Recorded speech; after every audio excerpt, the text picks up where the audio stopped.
and I look forward to sharing with you the fascinating and sometimes tragic histories of the paintings which I have met during more than 40 years in my career as a conservator. I'm a German painting conservator working since 20 years in Asia.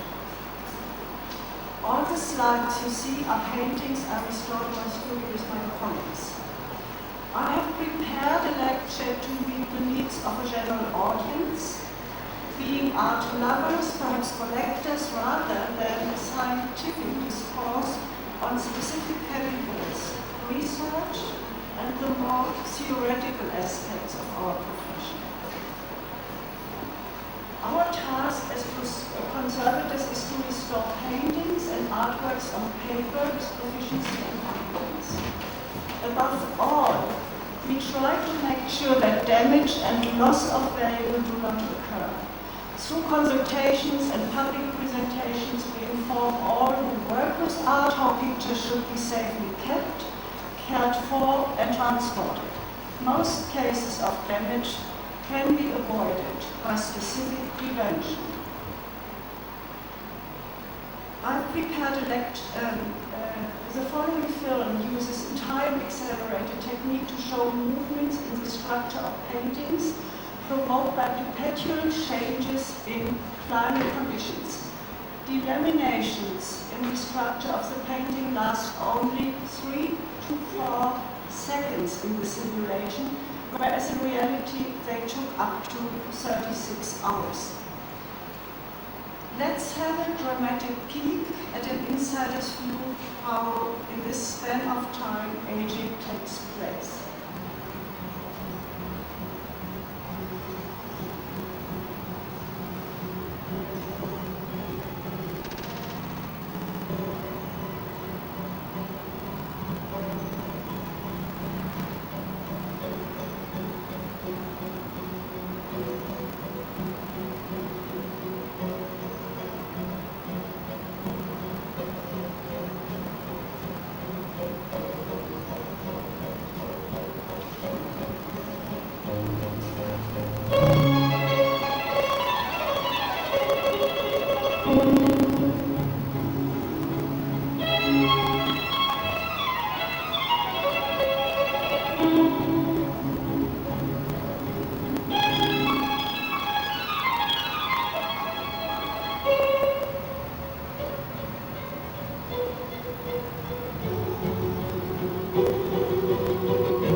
presents a twofold historical character. On the one hand, it is historical in the sense that it is a human creation realized at a fixed point in time. On the other, it comes to us across a span of time that has elapsed since its creation and can never be erased. This span of time acts upon the materials used in creating the image. In the case of a painting, certain transformations occur naturally over time that are totally irreversible. What you see now are several before and after conservation. No conservation can ever hope to re-establish the original state of a painting. It can only reveal the present state of the original materials. Even if restoration could determine the original state, it would still be impossible to abolish the historicity of the work, the span of time it has crossed to appear before us. Later on, I will explain the entire process of some of these cases. Thousands of paintings have been destroyed by shipwrecks, wars, and fires. Others have reached the present day in such bad condition that they can only serve for documentary purpose. Fortunately, a large number of old paintings have preserved their appearance and still enchant us despite the effects of time. Art must be preserved in the best state possible, not only for future generations, but so it can represent its historical period more meaningfully. The concept of preventive conservation incorporates all actions and procedures that aim to prolong the lifespan of a painting by slowing down its natural or accidental deteriorations as much as possible. Proper care and preservation of paintings require a set of actions specific to each object and to its environment. Manuscripts and treatises on paintings from the Middle Ages and the Renaissance have certainly bequeathed us a few recipes concerning the restoration of easel paintings. But it was only in the 17th and especially in the 18th centuries that the first specialized early studios appeared, first it seems in Italy and France. In the 19th century, when most of the museums of Western Europe were created, restoration came into its own, and collections of recipes and advice dealing with the care of paintings were published. And up to the end of the 18th century, archival documents and literary sources in this area were relatively rare. It was not until 1850, when hundreds of paintings appeared in France, all requiring urgent care at the same time, that restoration took off abruptly. I started my conservation restoration studio 35 years ago in Hamburg, Germany, after being trained at the Staatliche Museum of Berlin, which was the first museum laboratory established for restoration back in 1888. I was later employed in the conservation studio of the famous collection of the Hessisches Landesmuseum Darmstadt, a painting gallery with objects dating back to medieval age, as well as showing contemporary collections. For over 25 years, I conducted a conservation studio with up to 15 co-workers and students who went on to study techniques of conservation and restoration. My background is in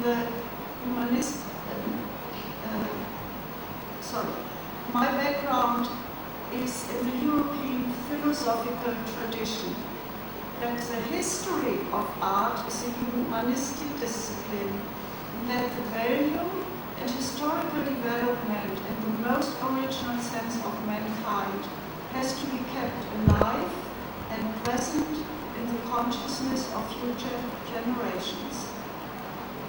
Since the Renaissance in the 16th centuries, objects of art were restored, reconstructed, and broken or lost parts were added.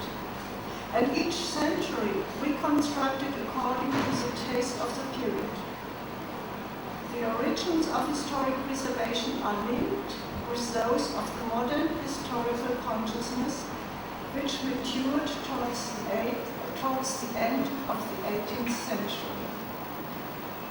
The word preservation, in the broadest sense, being equivalent in some cultures to conservation or restoration, can be considered from this point of view as expressing the modern way of maintaining living contact with cultural works of the past. As art was kept mostly in sacred places, like churches and monasteries, or in royal collections, the context of the objects determined the approach. The recognition of the value of the historical pieces led logically to the consideration of how to preserve them according to the significance and social circumstances in which the object was used. The governing motive for protection against damage was religious.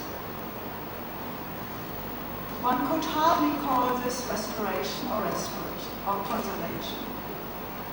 In manuscripts and letters from 1626, a letter by Peter Paul Rubens, written while he was an envoy in Spain, relates his restoration of the collection of paintings from churches extensively damaged by dampness and mold during their transport from Italy.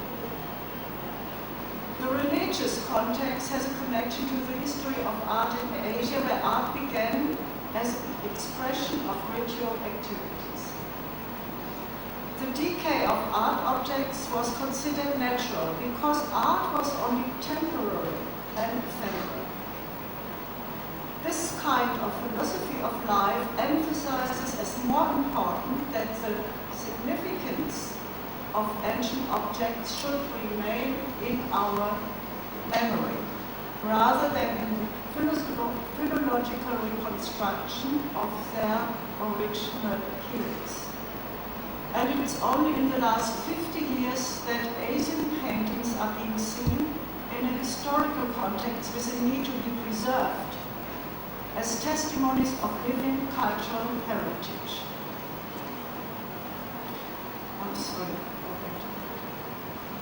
With this matured so-called modern historical consciousness of maintaining living contact with cultural works of the past, the interest in restoration arose.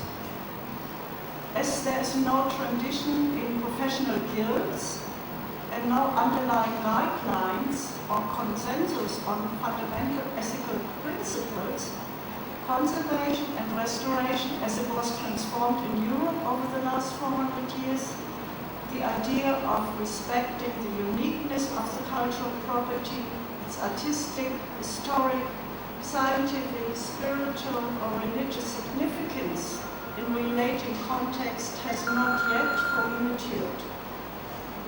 Only in the past few years, there is a deeper scientific research on the approach of how to restore paintings in Asia.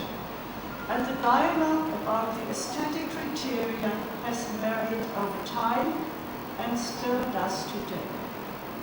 Here is where the conservator steps in. You see two of my students, one young lady in Germany and two of my Asian students in full gear working on artworks. And we do research with microscope on an eye. The conservator steps in to balance the knowledge of the chemicals and technology of the painting, such as binding materials and colors, with the aesthetic appearance and knowledge of historical significance. A painting by Renate Kant, a very famous Indonesian painter, painted 1828. We are removing all layers of overpaint which over the different years in decades were applied and disfigured the artwork. Of course, there were tremendous damages underneath, so de-restoration is one of the main first steps which have to be conducted before further integration and stabilization can happen. De-restoration as well, relining was removed. This is the reverse side of the canvas, and thin layers of gauze were attached to stabilize the cotton weaving. A acidic board on an oil painting here is removed with a heating pistol and a scalpel. And on the right hand side, the young man is removing strips by strips thick relining which was glued behind a famous painting in Indonesia and pulled the whole original canvas into distorted molded forms. Again, a painting which is heavily damaged due to, of course, aging and wrong handling, but all the damages were covered with opaque layers of thick acrylic, and it was torn apart from the sculpture, and de-restoration has to happen to remove everything which is not original. The same painting. Underneath, of course, severe damages. You see the putty, the infill from previous attempts to restore, and then this opaque layer which covers it, which doesn't change the composition. De-restoration on a 2-meter 20 big painting, 220 years old, which we in India, its latest and I will turn the painting had 47 cuts.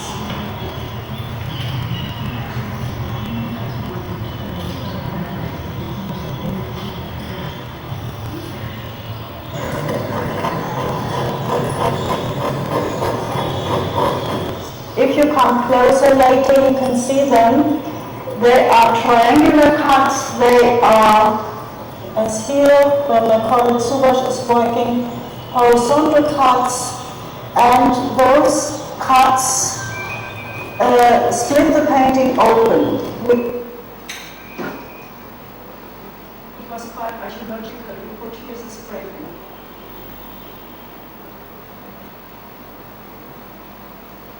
In my 60 years of working with ancient art, I have observed that there is a much quicker decay of paintings in this region than in Europe. This is due to the extreme stress impacts of the climate, mold, light, damage, high and low moisture, pests, and the manner in which collections are kept.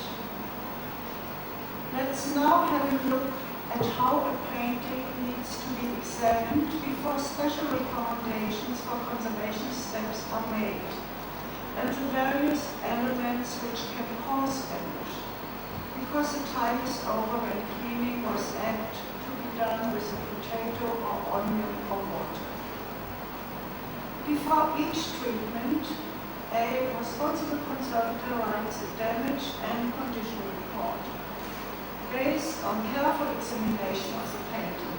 Then it must be determined what needs to be researched as a preliminary scientific examination. Specimens then can be sent to a physics or chemistry laboratory for the identification of binding, pigment, paint layers, or overpaint. A cross-section of paint layers on an altar, a panel, you see on the wooden panel different layers of paint, malific paint, and another layer which is clay, and then more mineral-based layers. It's a Baroque panel, and the slide is done under 140 times enlargement under the microscope.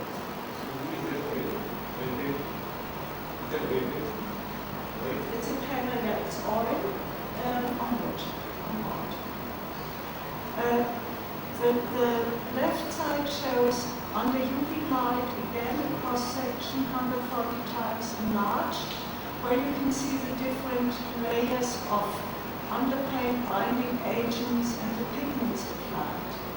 And here you see all the resinous coatings, which were, the pointer is not so precise, which were applied in layers. So when conservators try to work on a certain special time, if they want to remove the 19th century, they need this research to find out what was the first and authentic paint layer which was applied to the object.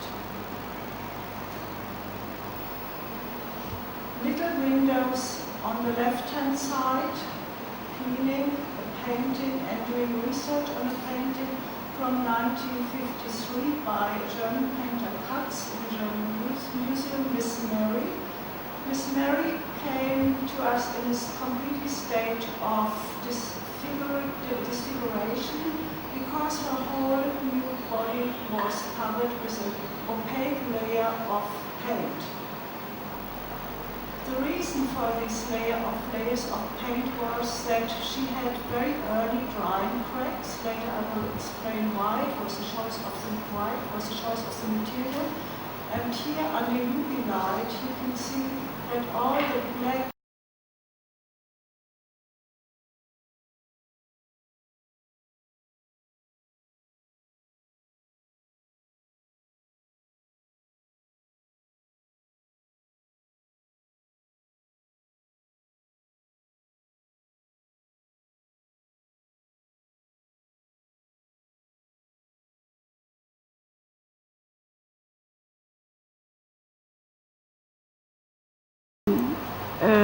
the paint film, and as they were not only overpainted but they were into this putty, the thick layers were no longer translucent and she was severely disfigured.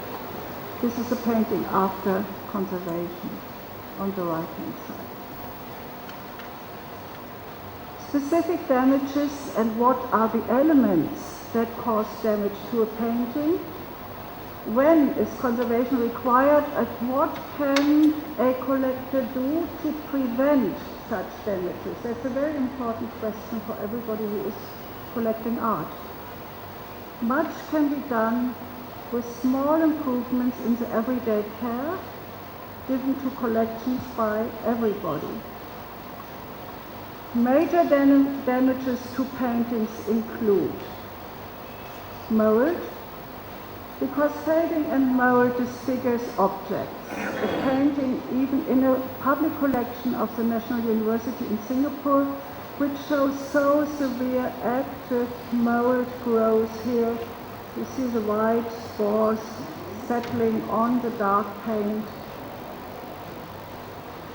A painting which traveled in a container from China, a young oil painting, 20th century. All the white spores are living biodeterioration fungus. This is a detailed, partly removed mold.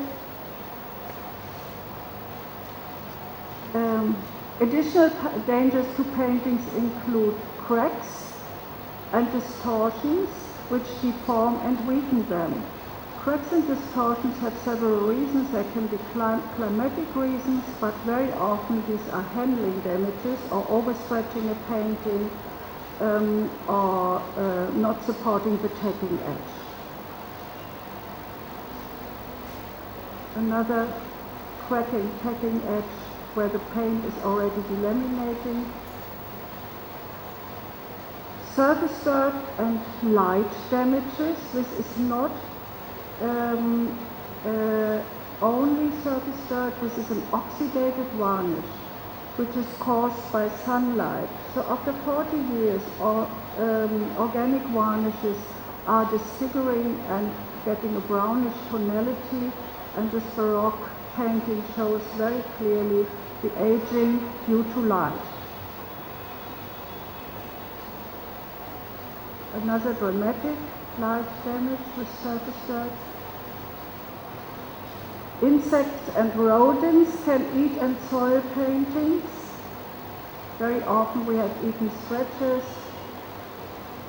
termites, and then not only in the scratcher but in the painting.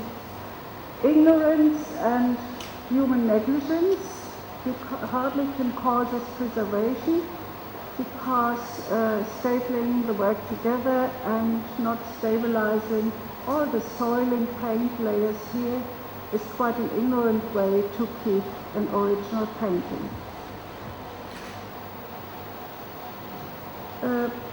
A painting which was covered by wall paint in a mansion house during the communist times in Germany.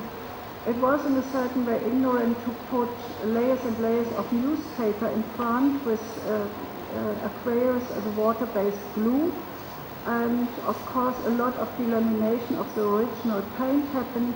And here you can see we removed the wallpaper, and we removed the glue and cleaned the surface, stabilized it first. But it was not pure ignorance. The painting had to be hidden during the communist times. Pulling a painting from the scratcher is pure ignorance because it damages severely the tapping edges. And packing it not with glassine or non-sticky paper means that very often the packing paper is sticking on the surface. It melts into the oil content and into the varnishes, and often it is very difficult to remove, and and stains and damages will stay. Bullets traveling through paintings are a damage we experience as well. And further damages are unprofessional consolidation trials and errors, which can have severe and often irreversible stress impacts. Somebody glued the beautiful drawing by Strasser on the left-hand side on an acidic board, and this acidic board had to be very carefully manually removed. A painting by the Taiwanese painter Tavan Duchesne in 1963.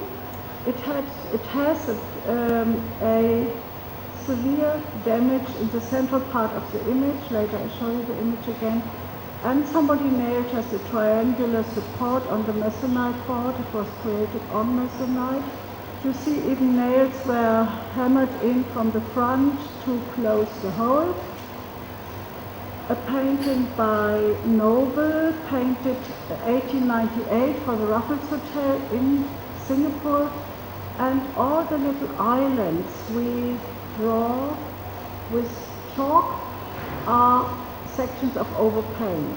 There was no reason to overpaint it so vividly, but somebody decided to beautify or to change the composition.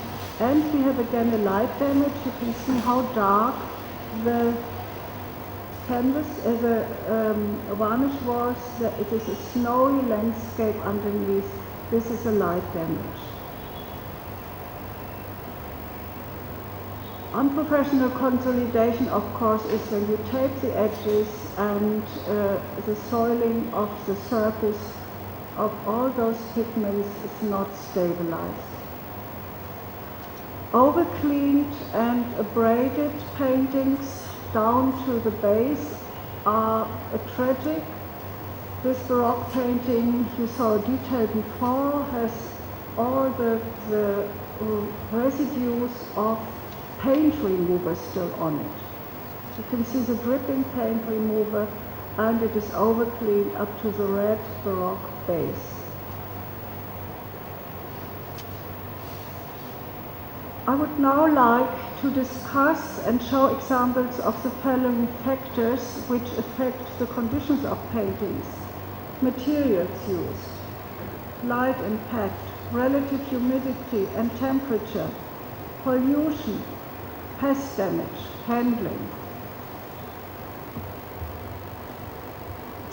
Different materials make up different painting agents, and each reacts in its own way to the environment.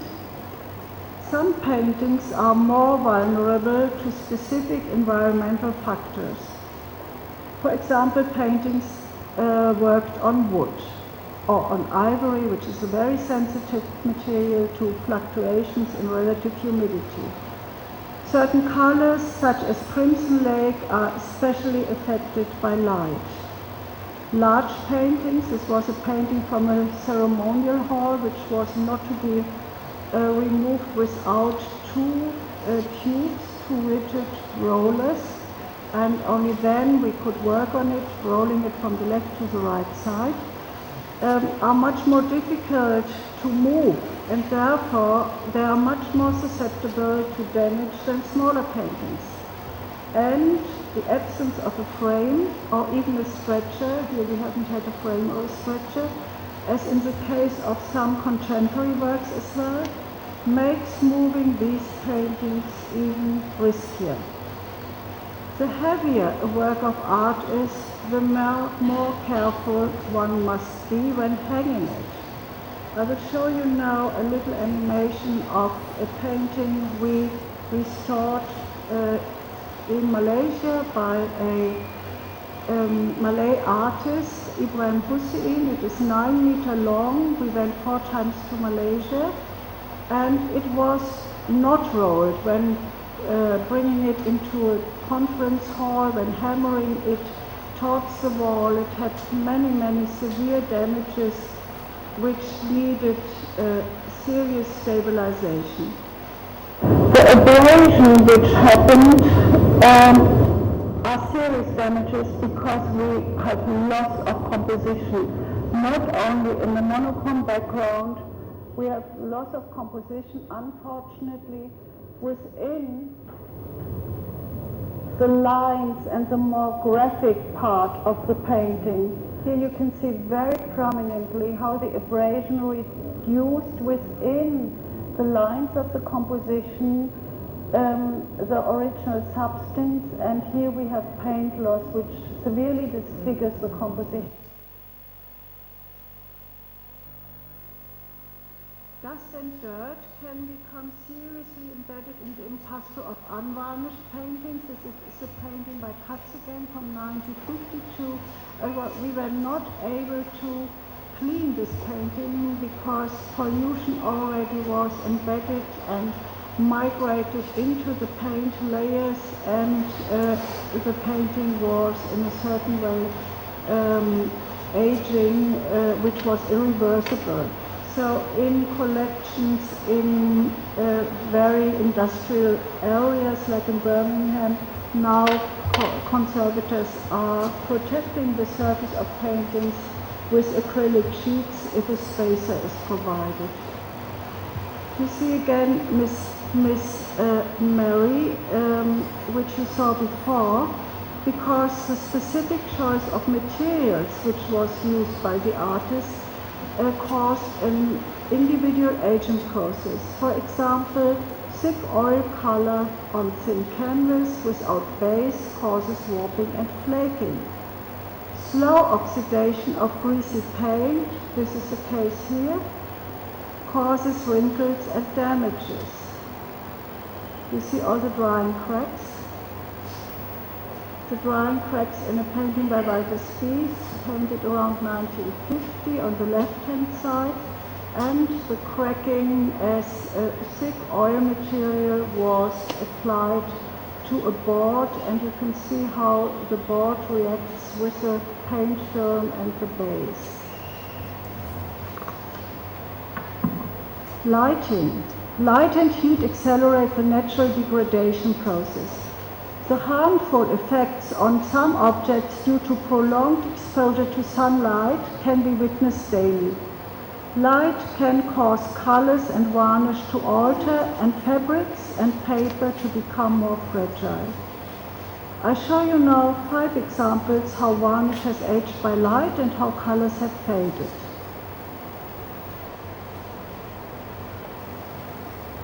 This drawing had a matting and alizarin crimson, which was not covered, this part which was not covered by this netting, faded tremendously as no UV protecting acrylic or museum's glass was applied on the painting side. The impact of light is often undetected, and the colors of an object can fade without a loss in their original vividness being noticed. There are different types of problems related to lighting. Light levels, the pressure of ultraviolet radiation, and the release of heat. The two royal portraits, 18th century, had light damages due to the oxidation of the varnish and fading of the red and the green hues. Control the light level. The light level represents the amount of light that reaches an object. Its unit of measurement is a lux rather than the watt, which is a unit used to measure the amount of energy produced by a light source. Light levels are measured with a lux meter. The second consideration related to lighting is the presence of ultraviolet radiation or UV light. Sunlight, fluorescent lighting, and most halogen lights emit UV rays. These rays are high in energy and can damage paintings. Because UV rays play no useful part in lighting objects, it's recommended that they have to be eliminated by UV filters or windows or framing. Control the heat. A third consideration related to lighting is that of heat. Incandescent light and sunlight produce a lot of heat, and too much heat dries out organic materials and accelerates their aging. Control direct sunlight. Natural light is pleasant, but its intensity varies with the seasons, the weather, the time of the day. And natural light is tedious to control because it requires constantly opening and closing of blinds and curtains, and switching the electricity on and off, depending on the intensity of the natural light. Paintings should never be exposed to direct sunlight. To prevent light damage, therefore, it's important to eliminate ultraviolet radiation to reduce the light levels. In Asian countries, it's very important to control the exposure time to light. So this means maintain darkness in storage areas if the humidity is properly controlled, and to turn the lights out when no one is in the room. Light damage is said to be irreversible. Relative humidity and temperature. Humidity variations cause familiar phenomena. Some variations in humidity are slow and accompany a change of season. Others happen suddenly and occur daily. Humidity variations are often related to a change in temperature. In Asia, many houses have air conditioning. Bringing paintings in and out of air conditioning creates a huge stress impact to each painting. When paintings are traveling in Europe with climate cases, they go into special rooms to adapt to the new climate and very slowly are adjusted if they are going into a climate change atmosphere. The concept that is referred to when speaking of humidity is that of relative humidity, or RH. This is defined as a percentage of water vapor contained in a given volume of air relative to the maximum amount the air can hold at a given pressure and temperature. Relative humidity can vary between 0 to 100%. The air is considered to be dry when the relative humidity is below 35%. It's considered moderately humid between 35 and 65% and is considered to be humid at over 65% relative humidity. Within a given space, relative humidity varies with changes in temperature. In Asia, for example, the average relative humidity is about 80%. It can be 90 or even higher when it is the rainy season. Paintings made of organic matter are best maintained, and this is very important, at 45% to 60% relative humidity, measured with a humidity measuring thermometer. Paintings made of organic matter are best maintained, that's what I said, by 45 to 60, and paintings conducted on wooden panels and even on ivory are much more vulnerable, and they react much more abruptly to fluctuations in relative humidity. When an object's environment is changed, the objects must be allowed to acclimatize slowly to avoid flaking, cracking, and breaking.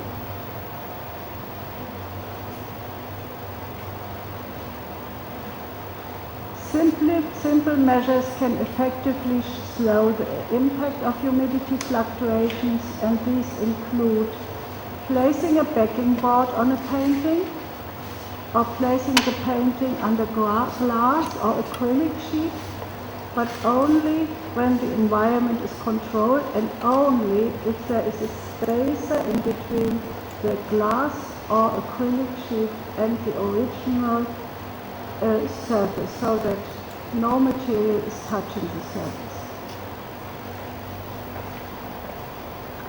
Take special care when mounting and framing works that are sensitive to relative humidity fluctuations. Avoid restaining hygroscopic materials. They should be allowed to react freely to variations in humidity. And design the frame so that the wooden support is free to move. A frame has to be able to extract. But a frame which is too tight causes fracture to warp.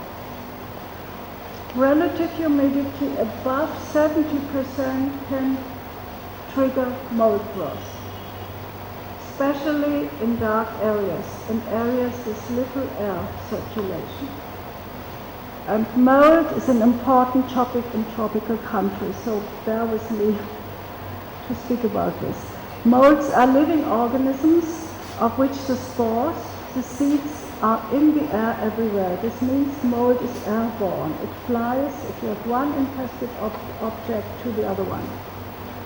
These spores will only start to grow when there is enough moisture in the air and on the surface where they land.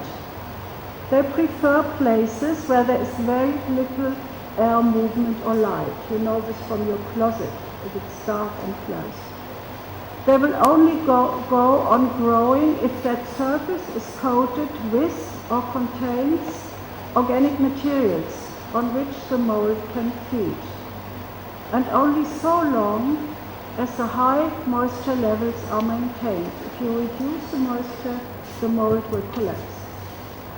Though it shrinks and can be brushed off when dry, the root system remains in the objects as a stain, and this is a critical aspect. A painting is done in egg tempera where the mold ate all the green pigments. You have only small residues of original light and darker green pigments. Here you have the base.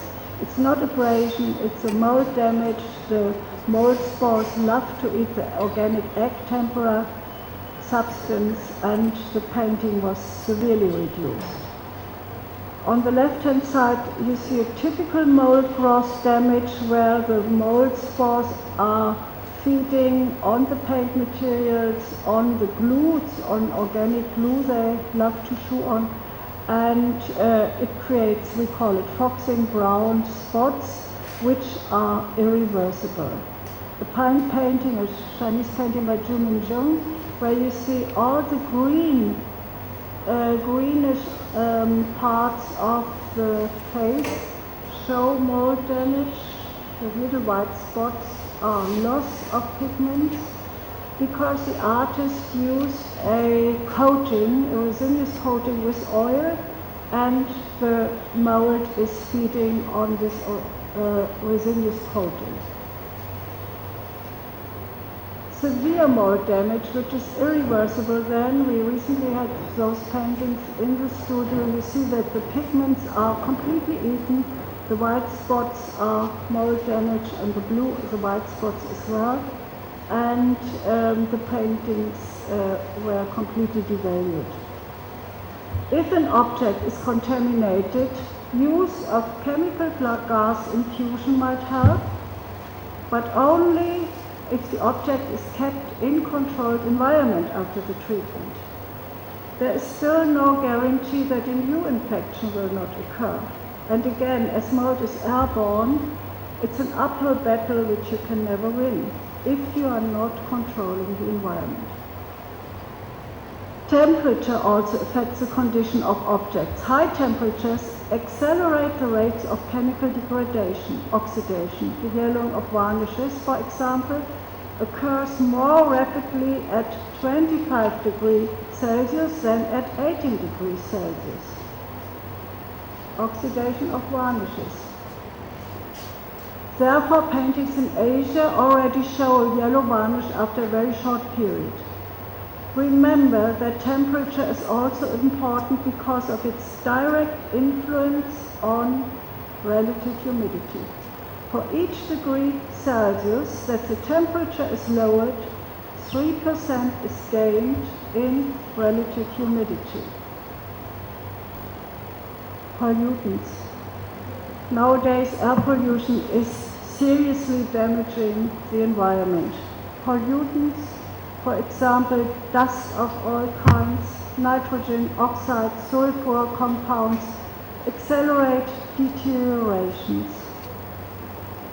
The painting was kept as a portrait from the 18th century of a Danish queen painted by Yule. It was kept in a museum's environment, and this is pure pollution, although it was in a small German town where no serious industrial pollution actually was happening. Buildings are not airtight, so these pollutions can enter and pose a threat to paintings in the collection. Very often paintings with very polluted reverse sides come, and on the canvas is settling dust and dirt and accretions from insects. This is a polluted surface due to sod. A central heating in a church was not clean, and the painting collected on the surface all this tar condensate. Effective filters can be installed in the air ventilation system to trap some gases and small particles, but the condition of the filters have regularly to be changed and to be monitored. Once these precautions have been taken, the concentration of pollutants will be greatly reduced. Pests. Although those animals are a necessary part of our ecological system, insects and other pests can be destructive to our paintings. If an infestation occurs, many objects in a collection could be shot overnight. I indeed saw this, that termites attacked a little black and white house in Singapore and shot a beautiful drawing which was glued on plywood. Actually, this alone was a destruction, but the termites shot it overnight.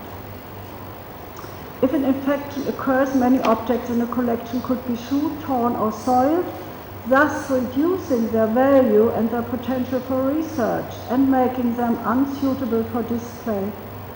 Pest damage to a collection is irreversible. It's therefore essential that it is prevented. Of the hundreds of thousands of insect species, only a small percentage attacks objects of art. Wood objects, wood borers, insects are of course very often settling in boards and in the stretchers and in the strainers, and once they attack, they are eating the canvases as well. Insecticides or strong fumigants such as methyl bromide or ethylene oxide are chemical products generally very effective in killing pests, but at the same time they are very dangerous to human health. Framing and handling. A frame's function is not only aesthetic. It's also important for preventive conservation, very important. It allows us to move a painting without touching the paint layer or support. A frame with relief molding protects paintings that have thick impastos. And I will show you now some examples of damages due to faulty framing. Before framing the canvas and tacking, the canvas and the tacking edge has to be properly prepared. We are here using handmade, non-rusting nails, and we are protecting the heads of the nails with anti-acidic paper. The tacking edge needed consolidation, stabilization, because this Baroque painting was very often remounted, demounted, remounted, and the paint layers were flaking. Even more worse damage tacking edge from a painting from the museum's collection in Singapore due to moisture damage. A tacking edge which shows how ferociously these impacts are for artworks if you hammer them again and again on a new stretcher. All these damages here are done from demounting and remounting. This is then a professional mounting. The painting already got a second tacking edge. I will explain this later. A frame may itself be a work of art. This is a frame from the 18th century where we did a color research, actually research through the layers of gilding and bronze, and here you see the replenishing reconstruction of the ornaments. And a frame by Donald Friend, who's well known in Sri Lanka. He loved to paint his frames as well, and it's a part of the composition. It's a piece of art as well. Avoid placing a painting directly on the floor, especially if its frame features relief motifs. However, if you must rest the painting on the floor, place it on padded blocks, on pieces of anti-skid foam, or take a piece of paper or bubble foil to protect the outer edges. Many paintings are held in their frames by mere means of nails, hammered diagonally through the stretcher and the frame. This method of fastening is not recommended because it subjects the painting to shocks and vibrations from hammering, and it complicates the procedure should the nails from the frame should be removed.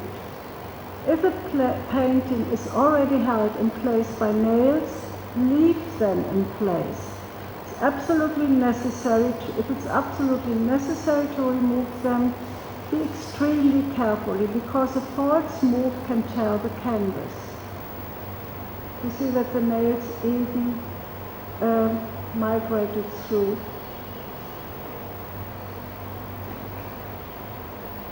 This is a frame from the painting I showed before in India by Johann Sofani, which we restored, the painting we restored, and later you have the opportunity to look at the whole process of restoration, but it was my main effort, although there was not enough money, the funds were limited, that the precious frame from 1787 needed a conservation, at least a cleaning and a stabilization.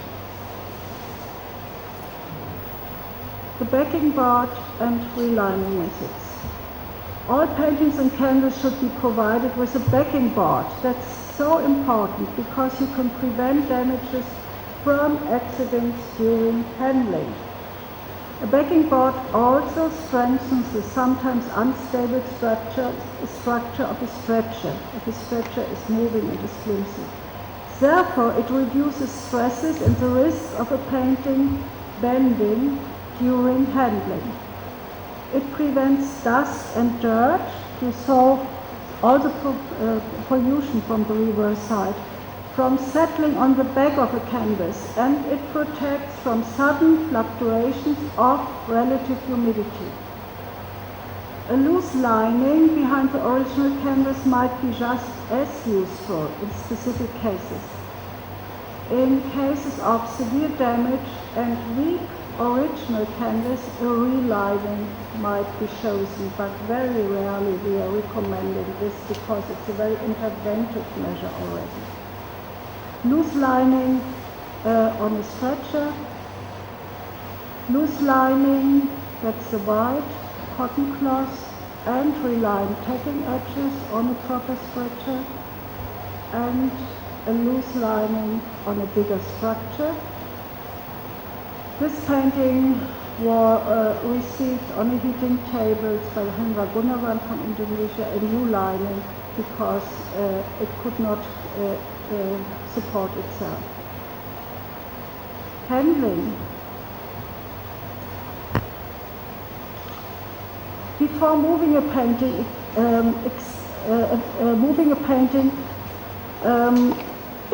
it's careful to ensure that it is handled without danger. So you have to study the sturdiness of the frame.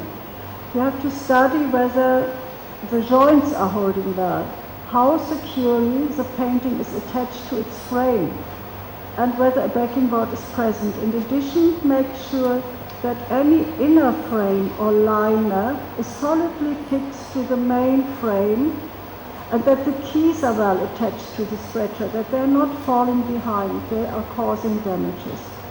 Before an extremely endangered painting is allowed to be handled for traveling to an exhibition or to the studio of a conservator, it has to be handled carefully, and I show you now an example of preventive conservation before handling an object. Here we are gluing with little pieces of non-acidic torn Japanese paper with fish glue, a surface of a painting which later needed work on the reverse side.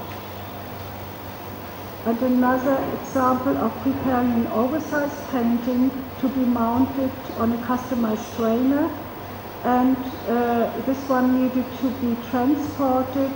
It's a panel from the 18th century. All the paint was flaking, and before handling we pasted those little bandages with fish glue to secure the paint film.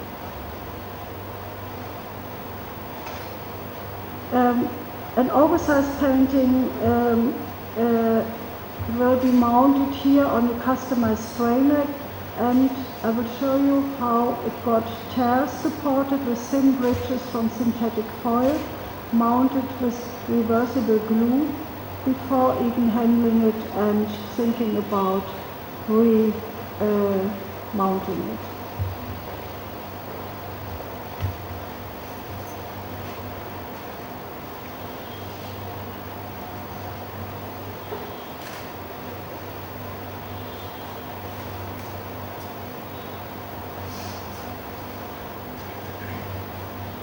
An acrylic thermoplastic glue which you can always release with heat again developed in Switzerland, and this is a heating spatula where you can regulate the temperature and seal the material on the surface.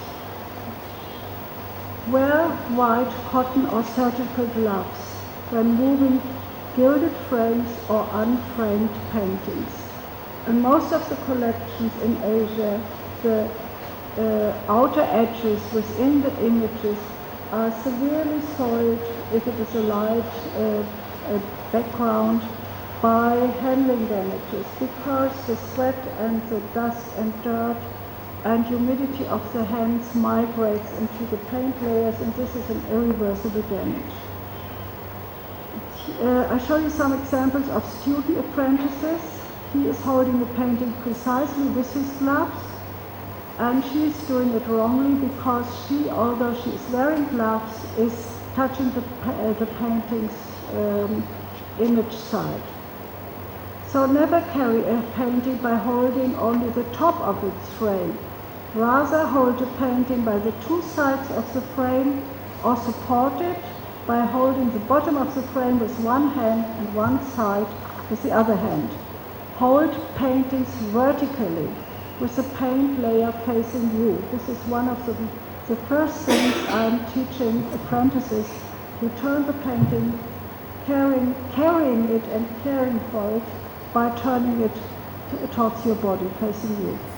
Have two people carry large or heavy paintings and use carts to move bigger paintings. Before dusting, examine the painting in detail to make sure that the paint layer is not flaking. To dust the painting or frame in good condition, use a shaving brush. Be very careful by brushing the work, because often they have impastos, or use any other soft brush created from natural bristles. Please avoid feather dusters. Many housewives are cleaning their works with feather dusters because the quills can scratch the painted surface. Also avoid cloth or chamois that can catch the impastos or can catch on the ornaments of the frame. And please never attempt to clean a painting or to remove a stain from it. Even water and solvents must only be used by specialists. Never apply any product to the surface of a painting. In conclusion, I would like to show you briefly some examples of paintings where intensive conservation and restoration was needed due to the various damages, as I have discussed before thus far. Not only the aesthetic appearance is improved, but the value of each painting is immensely increased. Professional restoration is always a good investment. You saw this painting before, a family portrait. It was rolled. Obviously, it had vertical cracking. It was rolled for quite some time, painted 1830 in Germany. The painting on the table. You see again the little patches to secure the paint layers. And you see previous hands who tried to infill, to clean. These are old infills. These are putty layers which should cover very unprofessionally the loss of paint. And around the eye you see a huge overpaint. And then the painting, after stabilization, got a loose lining, it got a new stretcher, it got infill only in the missing parts. And this is a painting after retouching. The little boy has a crossover eyesight.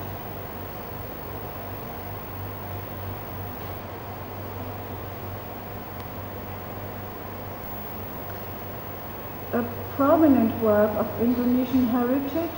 We worked in the Arman Museum in Bali. It was found somewhere under a bed by the famous painter Raden Saleh, an Indonesian painter who traveled from Indonesia end of 19th century to Germany, traveled back and forth. And this is a portrait of a Javanese couple. and you can easily see the different damages, the torn tapping edges, the rolling, pleats, soiling, abrasion, and tears and torn sections.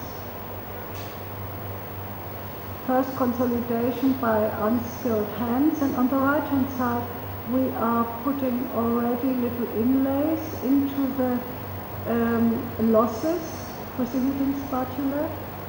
You saw this before, the soiling paint layers, the staples, and here it is relined.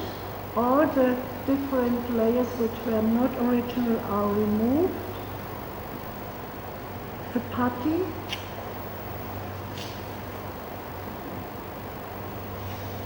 before and after conservation, not yet mounted. This is an unusual case. It's called The Hardship of the Farmers by a Philippine painter, Carlos Botón Francisco. It's oil on canvas, silver 1960, and the painting is not finished. So the lower part shows the grid, and as it was not finished, somebody decided he wanted to integrate this lower part with the other image and applied thick layers of dust and dirt, actually soil. As binding medium, he or she chose glue, organic glue, and the strong medium created traction cracks and covered the original with soil as well as the underpaint. Completely disfigured. You even see that he worked with a rusty tin which he placed on the painting. I'm removing this, partly removed here, partly removed here, and the painting after conservation. It's a historically very important painting for the Philippines. Recently we worked on a specific challenge, a 22 square meter Hindu-mythological scene on a thin cotton cloth found in the residence of the last prince of Bali. It was commissioned by the king of Bali, the artist Kobot, painted it 1952, and he's still alive. And this painting was hanging in a tree as a ceremonial cloth. Then it was used to cover the car of the prince. It was pulled out in the rain, it was brought back, it suffered tremendously, and one day the Dutch wife of the king decided, oh, we have to take better care, and she took it into her home. She cut it with the artist into two pieces. This is the upper part hanging in the dining room, and this is the way they tried to stabilize it with a little strainer, or the dust and dirt they nailed through it, and we joined it in a studio in Bali with my first students many years ago when I gave a workshop in Bali. You see it has already relined tacking edges here, and you see that we are still consolidating other parts. We created a properly constructed stretcher, a real stretcher, which got a loose lining on the right-hand side to stabilize the work. All the abrasion from the shares of the family always sitting and rubbing towards the painted tempera here were retouched. And the missing parts where the rodents and mice were eating through the canvas were replaced with inlays. Here you see the inlays, and here you see this detail after conservation.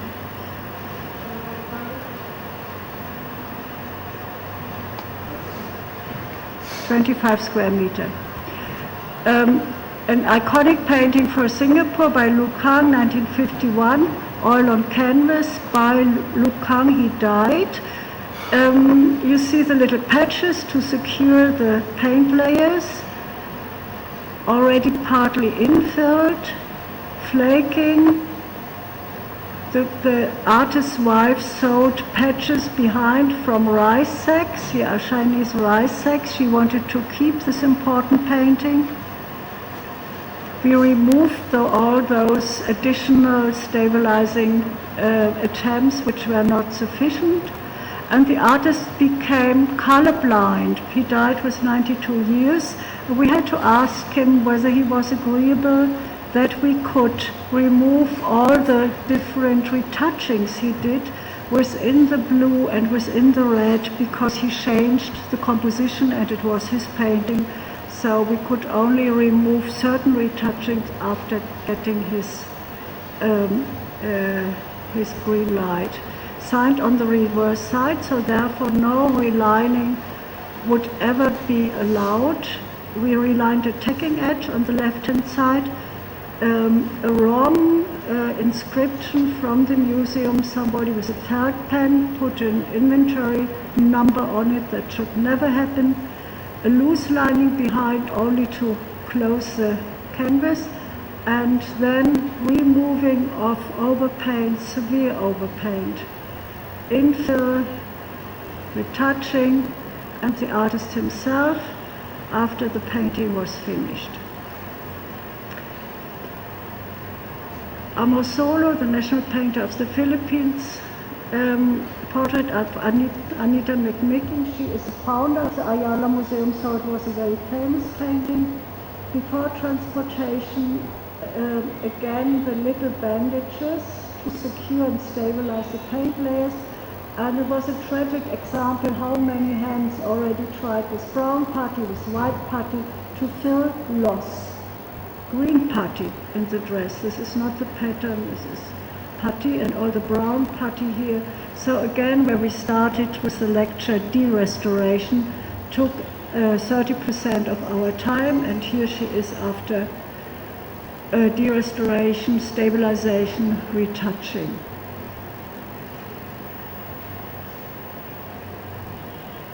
Here you see us in full swing. Oh, sorry. And this is a Indian team where the Goethe Institute sponsored skills upgrading, and you saw the Calcutta Sofani painting in details when my colleagues were working on it.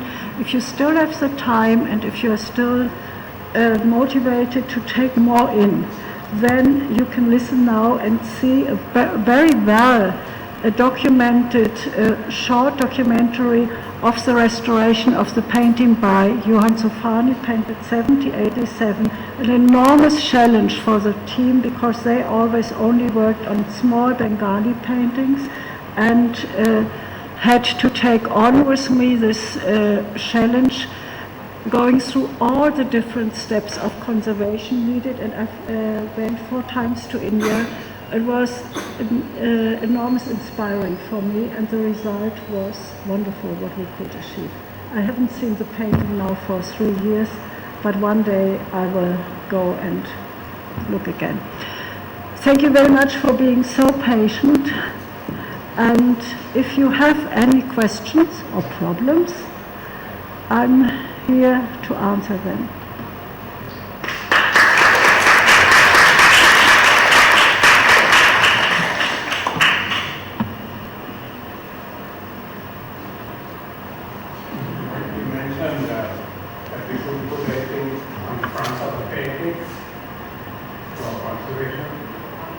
Can you repeat this, please? Yeah. You mentioned that we shouldn't apply anything in the front of the painting. I mentioned that a layman should never apply anything on the front, on the surface on the original surface on the painting. No application like glue, cleaning agents, even potatoes or onions or bread. You should better not touch it. You should better ask the conservator, because each painting has a different technology and different layers of paint and base. And we say where somebody already stands, the next one cannot step in. Once there is irreversible glue already applied, and the paint layers, for example, have deformation, and we cannot remove this. The previous intervention already caused more damage than it is doing good.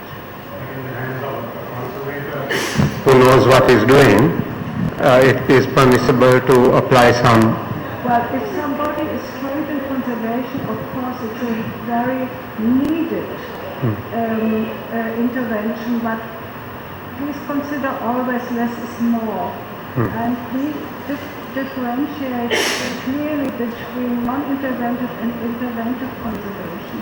Very often we only stabilize and no deep intervention is done to prevent further damages and to prevent new material to be introduced to the work. Okay. Thank you.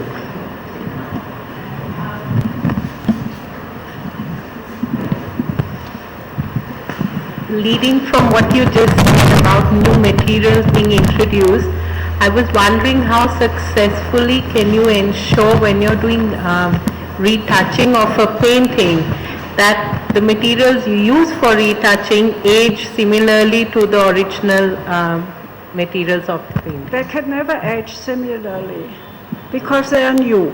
Yeah. They will age, and the aging will be according to the material's properties. If you are using materials to integrate damages aesthetically, please use materials which are reversible. There is nothing else to say.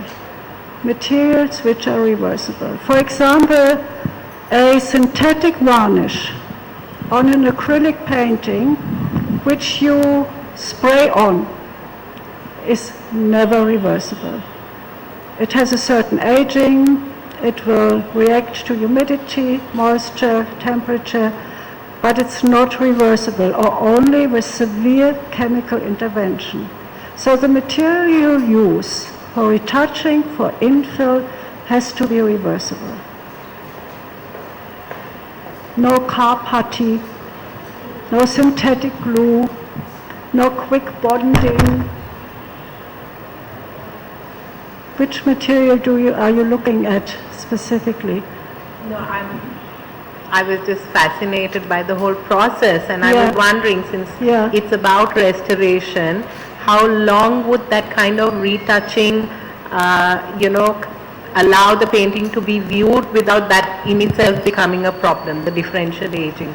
Retouching itself ages, as I said, according to the material. And as you asked for the time span, the retouchings are changing. We have no stable retouching where you can't see after a span of time that this is a retouching. So in European museums, very often I found it irritating when I saw it years and years and years before.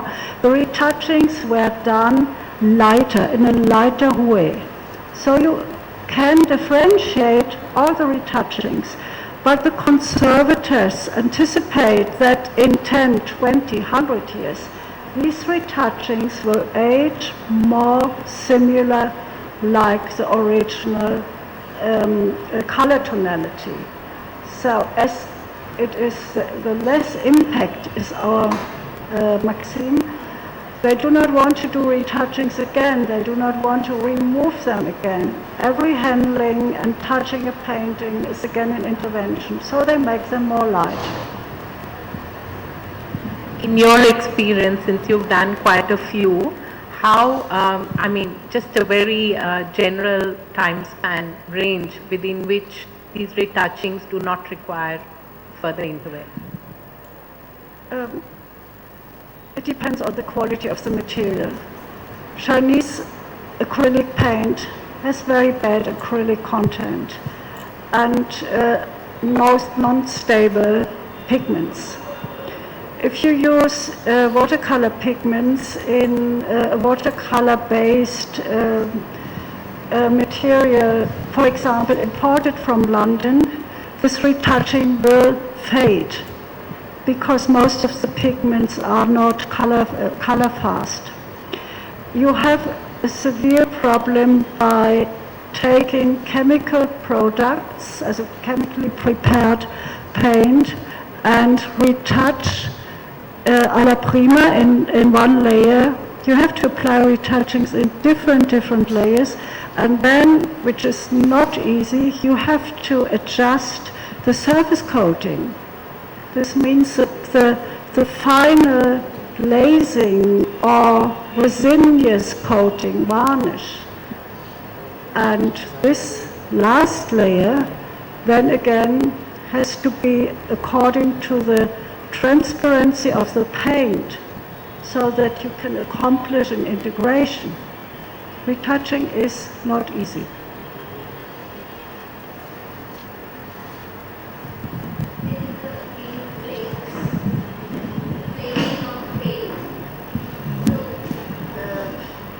What material do you use to, paste it back?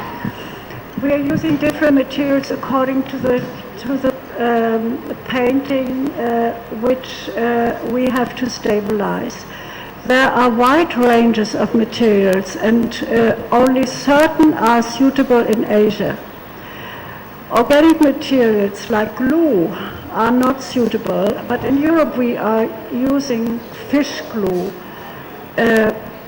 coming from Russia, because, and you saw all the little bandages, they were glued with fish glue because it's a very elastic glue. It's a reversible glue. If you take a synthetic glue which is not developed for conservation, it is not reversible, and it might be too strong, so it pulls the paint layers apart. It is diluting the base. You have to choose the glue according to the material.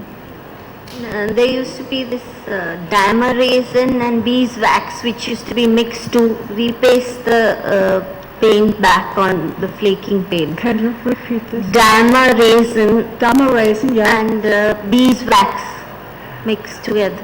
Beeswax, it's not available now. Beeswax is changing the tonality and is irreversible because you have a fat painting. And if you are using beeswax on a gouache painting, on a tempera painting, the painting is forever damaged. The oil painting, the one with the... beeswax is not to be recommended because you cannot remove the fat resinous residues from the cotton if you iron it in. You have to work with heat if you want to use beeswax. So it sinks, you melt it in, and then the painting is already discolored and fat. I haven't used it because it's not available. Oh, yeah, there are better methods to use, and only there where the paint is flaking. Never use a pot of beeswax and dissolve it in turpentine and then seal it in. You are causing more damages then. And beeswax is acidic as well. More questions? Some of the use newspaper in their work now, because they use they almost 100 years old. How do you fit the ripples? How do you conserve that? Newspaper is the cheapest paper pulp, of course. And if it is embrittled, it's mostly due to the acidity in the paper, and it's brown and it breaks. And the newspaper can only be kept as an archival piece. You can, of course, reline it with little hinges of Japanese or Chinese paper to reinforce it. But to put it on suction tables, to remove the acidity, this is for newspaper a much too intense process. I have another question. I have seen professionally. Over here I have seen in repairing manuscripts, people use toilet paper. I asked them why, and they said it has less acidity. Is that true? But it has chlorine. It has a lot of chlorine. I would never recommend to use toilet paper. I would, indeed, that's what I did when I had no materials on a camp trip in Indonesia, and I had to secure important works. I bought cigarette paper, the little cigarette paper to roll your cigarettes. It's very thin, and we glued the cigarette paper with organic glue on all the flaking parts to transport the work. But it's only a preliminary way to keep paintings a little more stable for handling. More questions? Still in the mood to see the whole process of the Indian conservation? It's fascinating and it's more entertaining. It has music and a dynamic. Then I invite you and we can play this other film. How long is it? It's 23 minutes, and it maps the process of the restoration and it's a fascinating. Can I just, I unfortunately have to go, so I've got to pick somebody up. But I'm from the Sakumal Foundation. Yeah. And we have a problem with conservation. Yeah. Nice to meet you finally. Yes. Yes. Yeah. Could I give you my card and You're get very in touch with each other? You're very welcome. Okay, Yeah, I'll I give you do my the same. card. Thank you very much. Mr. De Souza, yeah? Yeah.